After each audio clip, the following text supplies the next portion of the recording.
धरणे आंदोलनानंतर देखील कंपनी प्रशासनाने किंवा राज्य सरकारने तुमची दखल घेतली नाही तर पुढचं पाऊल काय असणार आहे?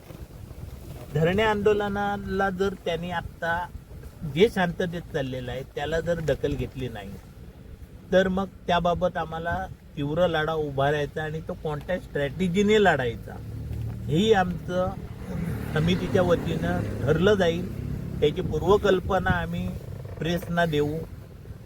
पुढचं आंदोलन असेल, मोर्चा असेल, रस्ता रोको असेल किंवा मंत्र्यांना घेराव असेल, या ज्या गोष्टी असतील त्या आम्ही तुम्हाला वेळोवेळी कळवतो.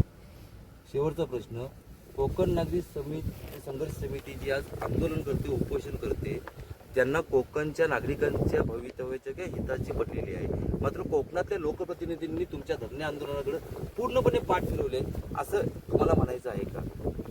किंवा कोकणातील लोकप्रतिनिधींना कोकणातील जनतेचं काही घेणं देणं पटलेलं नाही?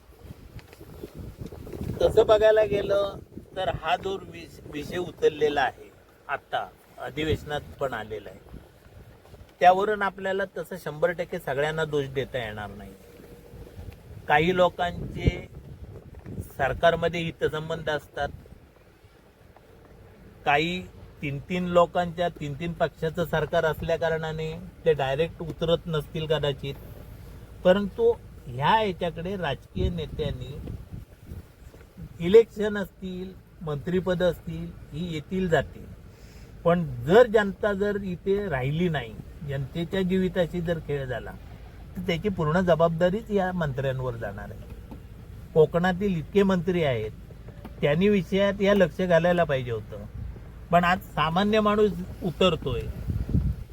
आज या आंदोलनाला आज 37 दिवस हे लोक इथे शांततेत बसलेली आहेत. कंपनी त्याची दखल घेत नाही. कदाचित उद्या या आंदोलनाला तीव्र स्वरूप येईल.